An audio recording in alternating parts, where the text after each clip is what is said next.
One of the most important parts of the freestyle is the initial catch because it sets up the entire stroke. Do you feel frustrated with your own catch?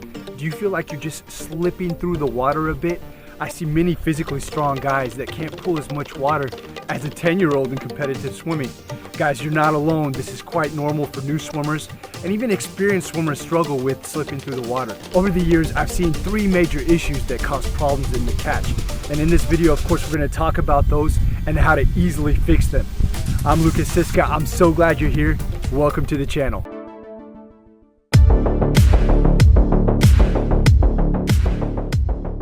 Before we get into the issues, let's take a look at what a world-class catch looks like. Here we're looking at recently crowned gold medalist in the 200 freestyle, David Popovici. Just notice how when he puts his hand into the water, he is bending that wrist down, grabbing it almost immediately, which is just amazing. That shows a lot of power, but of course, unbelievable technique. So let's look at that again. Hand goes in, bent wrist, high elbow, pull back. Hand goes in, bent wrist, high elbow, pull back. It's just textbook, guys. This is what a perfect catch, a world-class catch, is supposed to look like.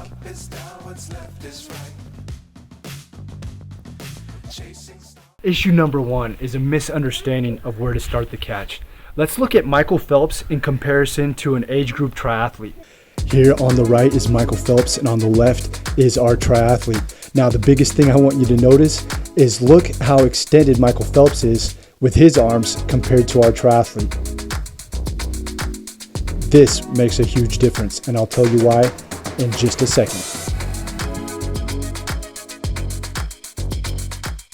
As you can see on that video of the age group triathlete, his catch is just way out here. Guys, from this position right here, it's just too soon. You're not using the big muscles that your body has to pull powerful water. But if you just extend your arm in front of you, you can not only catch more water, you can get that angle that we're looking for. You want to have a bent wrist, you want to have a high elbow, and then pull in using your lats. This way we can maximize the amount of water that we're pulling. We're going to look at 2 drills in the water that can easily help you achieve this. Push off the wall with your arms fully extended. We're going to just slightly twist to one side to put our hand into the position that we would have when we do the catch. Try not to over rotate. We're just doing a slight twist to one side. As soon as we're in that position where we can initiate the catch, we go back to our front. So important in this drill to stay fully extended the whole time. Now, after we do this drill, we're going to go into the classic single arm drill, but the other arm is by your side. And notice how when my arm comes around, I go to the position that I was in when I was doing the twist drill. And now we're actually trying to catch that water and implement all those things that we talked about earlier in the video. And guys, for those of you who are telling me right now, kicking makes me tired, I could never do that because it's going to tire me out. In the beginning, I want you to use fins, and I'll give you a link in the description for these exact fins that you can use. They're the best. In addition to those drills, there are many swimmers that actually understand this, but they just can't physically get their arm into the proper position. And we've talked about this in my videos before. You have to increase your shoulder flexibility, and everybody can do that. So I'm just going to show you real quickly the shoulder routine that can help you get the swim flexibility that you need. First, we're going to start out with the streamline stretch. This is the position that you have when you come off the wall, but it's also an excellent stretch. We're going to squeeze our head and go from one side, and I can feel it. All my swim muscles that are used, I can feel completely right now. And then we're going to go to the other. The next one is the Michael Phelps stretch because he does it before every race, or he used to do it when he was a swimmer. He's retired now.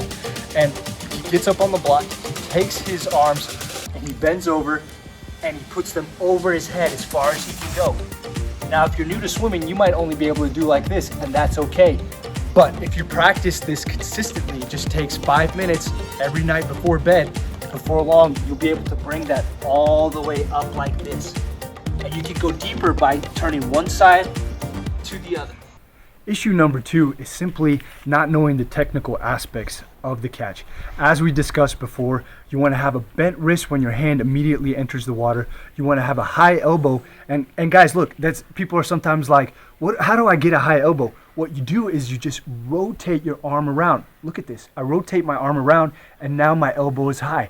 And again, when we pull through, that's how we maximize the amount of water that we do. A lot of new swimmers, what they do is when they enter the water, they let their wrist bend and immediately they're missing water. They're letting their elbow drop, and you can't pull strong water like this, guys. So understanding the technical aspects of the stroke and the catch is how we're gonna pull more water. And to do that, we're gonna do some drills to help you learn this. Now Lynn here, my swimmer, is sculling in the catch phase. All she is doing is feeling the pressure of the water on the palm of her hands going inwards, outwards, inwards, outwards. This is the hippie drill, becoming one with the water. Now, sculling in the power phase, this is what I was talking about with having the high elbow. She is literally sculling in the area where you generate the most power in your stroke. So we had the catch phase, this is the power phase. And by moving back and forth with our hands, we can learn how to feel the water there. Now let's connect the two. She's going from the catch to the power, catch to the power. We're feeling the pressure of the water on the palm of our hands, but also feeling what it's like to pull with a high elbow through. Now I'm doing the same. And when we keep our hands in the water, not actually pull them out, it allows us to focus on how to do that. Now, issue number 3 is an interesting one, and this applies to a lot of triathletes. I see this all the time with these guys. We just need to increase our feel for the water. What happens is that people are just way too stiff when they're swimming. They're being robotic with their stroke. Guys, if you're stiff and like a robot when you're trying to pull through, you're just gonna slip through it even if you understand the technical aspects of the stroke. In swimming, you need to have the mindset of being loose on top of the water, strong underneath. But that strong underneath is caressing the water. It's feeling the water. We wanna be one with the water. I almost call it the hippiness of swimming. Guys, to do that, we're going to look at some things in the water that are easily going to help you increase your feel for it. Let's dive in. So now we're going to isolate further and just go from the catch to the pool with the halfway drill. Doing it with double arms first. Notice the position of my hands. Loose firmness that I was talking about earlier.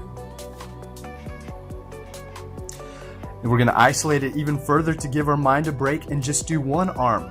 From catch to power, catch to power. Isolating the drill, doing these isolation drills allows us to focus more on the little things. We got to generate that feel. Let's put it together and let's really feel it. Going for catch to power and all the way through. Catch, power, and power it through. Notice how I'm using the big muscles of my body, not dropping the elbow. Finally, one more little element that can help you catch more water, and that is, guys, do not rush your stroke. Swimming is not like running where if you just pick up your cadence, you'll go faster. Swimming, you need to slow things down, and sometimes a slow, long stroke is a lot quicker and more powerful than a quick stroke if you don't know what you're doing just yet. So guys, stretch it out, be relaxed, and that's how we can catch more water. My heartfelt goal of this channel is to make swimming simple and easy. Swimming really can be conquered by anybody, whether you're an advanced swimmer or a beginner. These techniques in this video you can apply, and trust me, they will make a difference. Thank you so much for getting to this point of the video. If you like this video, give it a like, subscribe to the channel. We even have a super thanks option, whereas you give a thanks and it adds a couple of bucks to the channel. This really helps and it can go a long way in creating content. I'm Lucas Siska. Thank you so much for watching, and we'll see you next time. Issue number 1 is a misunderstanding of where to start the catch. Let's subscribe to the channel and grow, and we can keep on making videos. So my name is Lucas, and we'll see you next time.